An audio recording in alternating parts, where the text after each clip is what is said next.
이번 영상에서는 코틀린의 스트링 빌더와 레이블에 대해서 간단히 살펴보겠습니다. 우선 스트링 빌더부터 보겠습니다.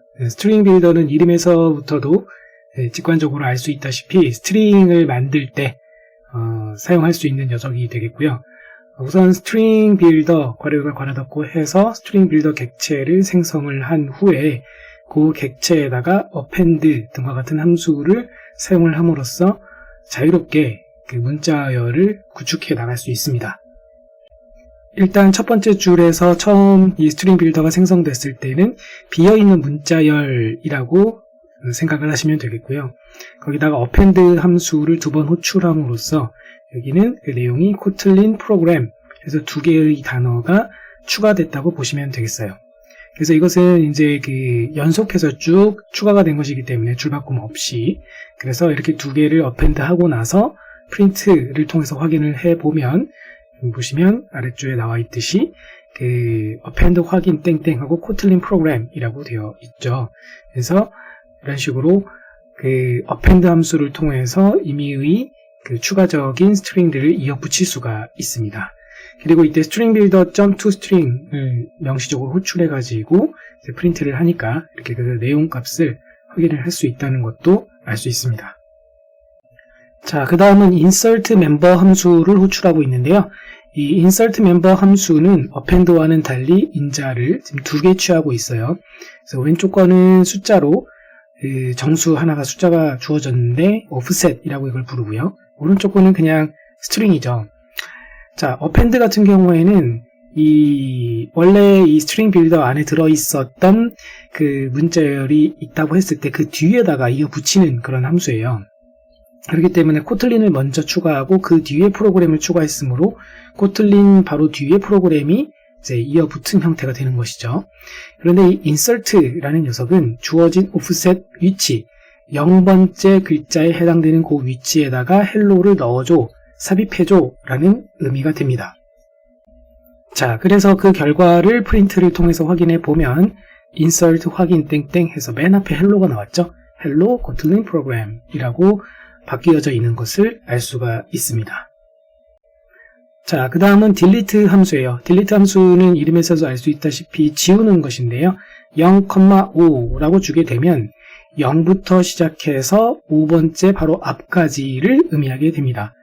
그렇기 때문에 자, hello kotlin 프로그램에서 0번째 글자는 h죠. 그러면 0, 1, 2, 3, 4, 5 그래서 5번째 글자는 k거든요. 근데 5번째 바로 앞까지라고 했으니까 hello까지만 포함하는 것을 알 수가 있어요. 그래서 0,5라고 하게 되면 hello라는 이 범위를 의미하는 것이 됩니다.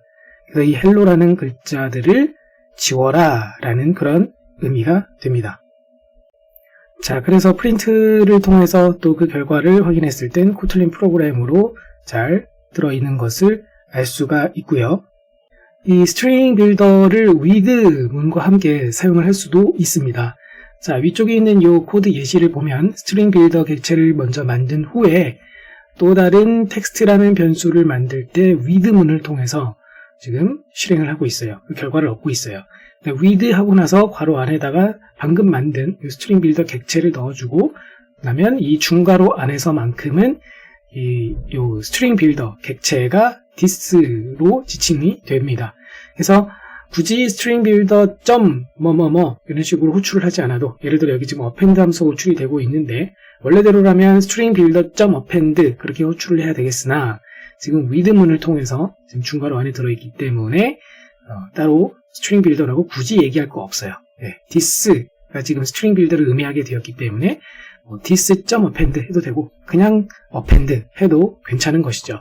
그래서 for문이 지금 돌고 있고요. for문 같은 경우에는 지금 대문자 A부터 Z까지 해서 한 번씩 letter에 들어갈 것이고 그것을 append 뒤쪽에 추가해 라는 것이니까 제일 최초 스트링 빌더에는 비어있는 문자열이라고 했을 때 거기에 A부터 Z까지 순서대로 다 추가가 될 것을 짐작할 수 있습니다.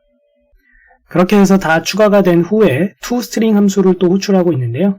이것은 지금 또 이 with 문 안쪽 중괄호 안에 들어가 있기 때문에 그 스트링 빌더의 toString을 호출한 것이죠. 그러면 왜 굳이 이것을 호출을 했는가?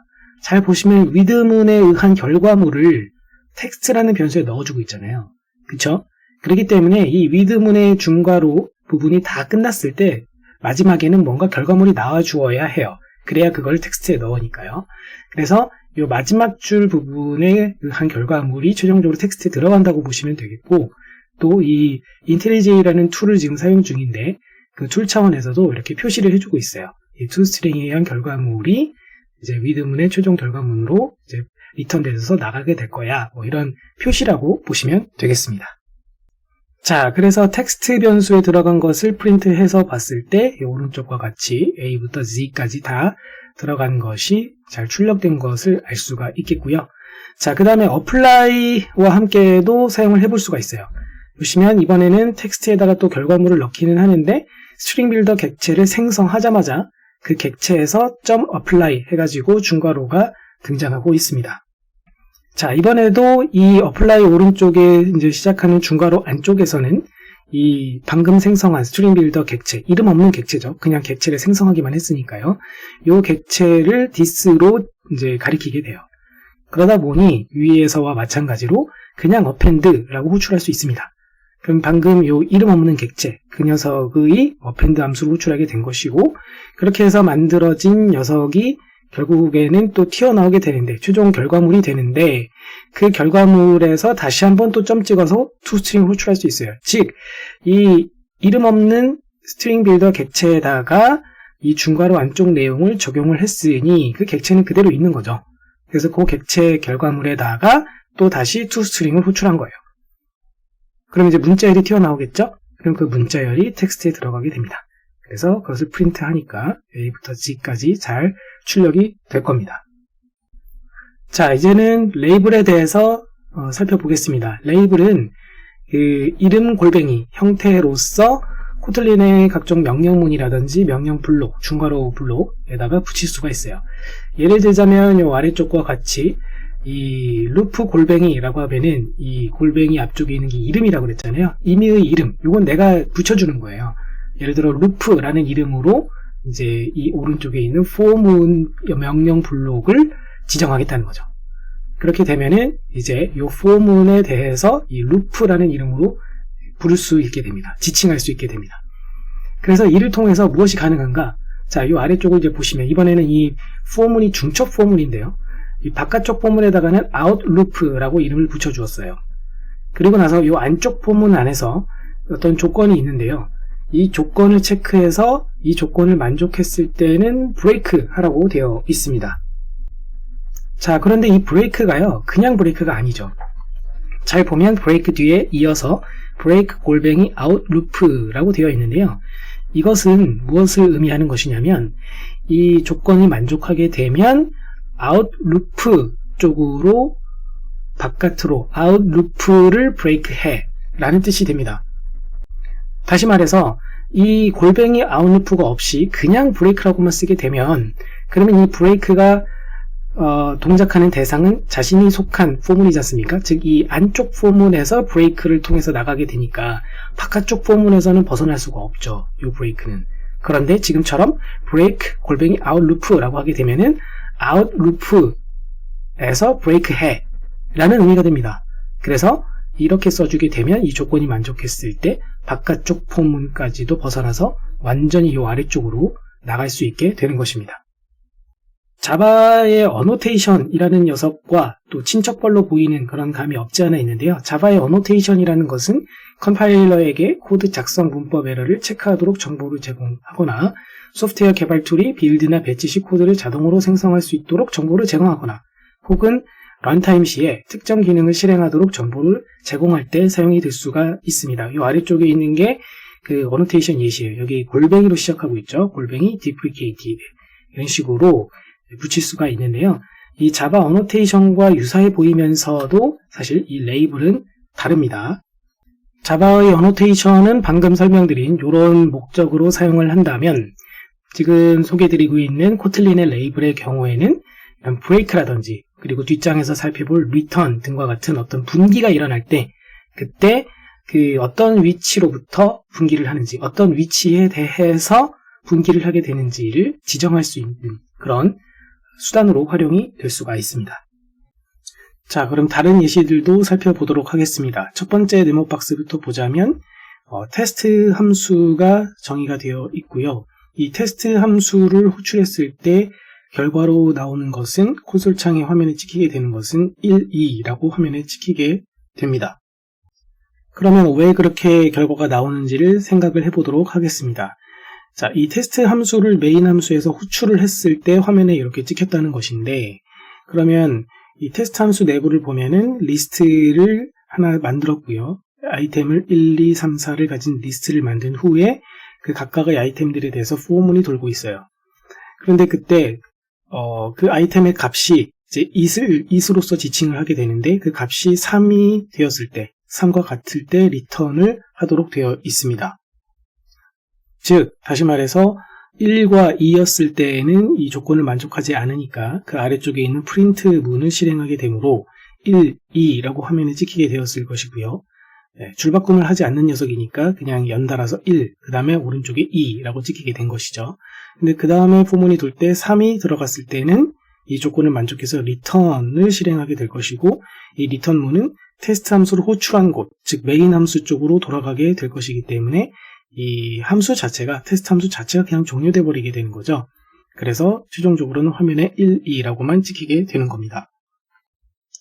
자, 그래서 이 for each 문 아래쪽에 들어있는 요 here라고 화면에 찍는 요 프린트 문은 절대 실행이 되지가 않겠죠. for 문이 절대로 끝날 리가 없으니까요.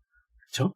왜냐하면 중간에 리턴을 해버리니까 모든 엘리멘트에 대해서 for 문이 다 돌고 나서 이 아래로 올 수 있게 되는데, 이것은 실행이 되지가 않겠죠. 자, 그럼 두 번째 코드를 보면은 거의 내용은 똑같은데요. 이 for each 그 중괄호 부분 앞에 레이블을 붙였어요. 레이블 이름은 list4라고 이름을 붙였고요. 그리고 리턴을 할 때는 return 골뱅이 list4라고 붙여져 있습니다.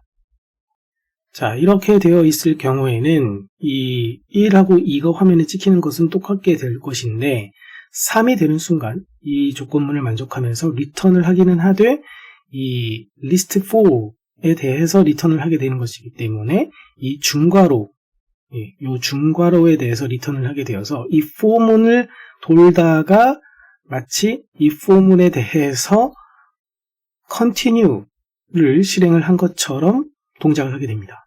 그래서 continue 문이라는 거, 자바나 C 언어 같은 경우에 continue가 어떤 동작을 하시는지 아시는 분이라면 한 번에 이해가 되실 것 같고, continue가 뭔지 잘 모르시는 분들 같은 경우에는 이 return list4라고 하게 되면 이 list4라고 이름 붙여진 이 중괄호가 지금 for문 안에 들어가 있는 것이죠. for each 문. 그러면 이 반복을 쭉 돌다가 이 return list4를 만나는 순간 list4로 곧장 바로 돌아간다고 생각하시면 돼요. 즉, 자, 만약에 지금 2가 it에 들어가 있고 지금 이 조건문을 체크했다고 가정을 합시다. 그럼 이걸 만족하지 않으니까 밑에 있는 프린트를 실행해서 1, 2까지 화면에 찍은 상태겠죠. 그러면은 이 중괄호가 끝나니까 그러면 다시 한번 위쪽으로 올라가서, 즉 list4라고 되어 있는 첫 부분으로 올라가서 이제 3이 it가 3이 되어 있을 것이고, 그 상태에서 다시 한번 이것을 반복 실행하게 될 거예요. 그렇죠? 그러니까 이게 for문 아니겠습니까? 자, 그렇게 실행을 하다가 보니까 이제 이 조건문을 만족하니까 그러면 return문을 실행하게 되는데, 이때 list4로 돌아가 라는 뜻이 되는 거예요. 그래서 곧장 위쪽으로 올라가서 다시 처음부터 실행을 하게 됩니다. 그러면 이제 it에 들어가 있는 값은 3이 아니라 다음번 엘리멘트인 아이템인 4가 들어가 있죠. 그래서 4랑 3은 같지 않으니까 만족 안 하고 밑에 있는 프린트가 실행이 돼서 이제 아까 2까지 찍혔는데 그 오른쪽에 이제 4를 이제 찍어주게 될 겁니다. 그리고 나서 중괄호가 끝나니까 다시 한번 올라갈 것인데, 올라가도 이젠 더 이상 고려할 만한 아이템이 남아있지 않죠. 4가 끝이었죠. 그러니까는 완전히 끝나서 밖으로 나오게 되니까 그 아래쪽으로 내려가서 요 here라는 것을 화면에 찍어주게 될 것입니다. 맨 아래쪽에 있는 네모박스도 바로 위에 있는 것과 동일해요. 그래서 똑같이 화면에 찍히게 될 것인데요. 이것을 지금 보여드리는 이유는 이 레이블을 이렇게 붙여주지 않고서도 이 중괄호에 해당되는 부분을 지칭하고 싶을 때 이 return at for each 라고 해주시게 되면은 이 리턴문이 후속이 된 이 반복문, 이 for each 문을 지칭을 하게 되는 거예요. 그래서 이 위에서 설명드린 동작과 정확히 동일하게 동작을 하게 될 것입니다. 자, 그러면 지금까지 설명드린 이 return at list 4 또는 뭐 return at for each 레이블을 주지 않았을 때는 for each라고 직접 써줘도 똑같이 동작한다고 설명을 드렸는데요. 이렇게 그 조건이 만족했을 때 바로 이 for each 문의 첫 번째 위치로 곧장 가게끔 하는 그런 그런 방법은 지금 설명을 드렸지만, 혹시 중간에 그냥 아예 이 for 문 바깥으로 바로 나가는 그런 방법은 없을까요? 자, 지금 보시는 예시가 바로 그 방법을 보여주고 있습니다. run이라는 키워드를 먼저 써주시고 그 다음에 중괄호를 써주실 때 중괄호 앞에다가 이런 식으로 레이블을 달아주면, 그럼 이 중괄호를 이제 중괄호 부분에 이름을 붙여준 셈이죠. 자, 이렇게 해놓으신 다음에 똑같이 리스트 만들고 for each 문을 그 안에다가 놓으셨을 때, 조건이 만족했을 때 이번에는 리턴을 할 때 이 바깥쪽에, 이 for 문 바깥쪽에 있는 이 중괄호에 붙어있는 이름 out loop라고 되어 있죠. out loop라는 부분으로 이렇게 써주시게 되면은, 그러면 이 바깥으로 바로 이제 나가게끔 동작을 하게 됩니다. 그래서 이렇게 이제 작성을 하게 되면 3을 만나는 순간, 즉 IT 안에 3이 들어있는 순간 return out loop 해서 바로 이 out loop 쪽으로 돌아가게 되면서 이 중괄호 바깥으로 넘어가게 됩니다. 이 out loop라고 되어 있는 이 녀석은 run 키워드에 의해서 정의가 되어 있는 녀석이고, 이것은 그래서 지금 반복문이 아니에요. 그러다 보니까 out loop로 바로 돌아가게 되는 순간 더 이상 반복을 하는 것은 아니기 때문에 곧장 바깥으로 나가게 돼서 그 아래쪽에 있는 문장 here를 화면에 찍어주는 그 문장을 실행하게 될 것입니다. 그래서 화면에 찍히는 건 1, 2, 그 다음에 here라고 화면에 찍히게 됩니다. 자, 그래서 지금까지 살펴본 그 문법대로 리턴을 할 때는 그 특정 레이블 이름을 뒤쪽에 골뱅이 하고 나서 이름을 써준다라는 것을 살펴보았는데요. 이때 그 리턴 값을 가지고, 즉 리턴 값을 지정해서 가지고 가는 것도 물론 가능합니다. 그 방법은 지금 아래쪽 예시에 나와 있는 것처럼 한 칸 띄고 뒤쪽에 리턴을 할 때 가지고 갈 그 값을 써주면 되겠습니다. 이렇게 써주게 되면 이 A라는 레이블 쪽으로 리턴을 하되 값을 1이라는 것을 가지고 간다라는 그런 의미가 되겠습니다.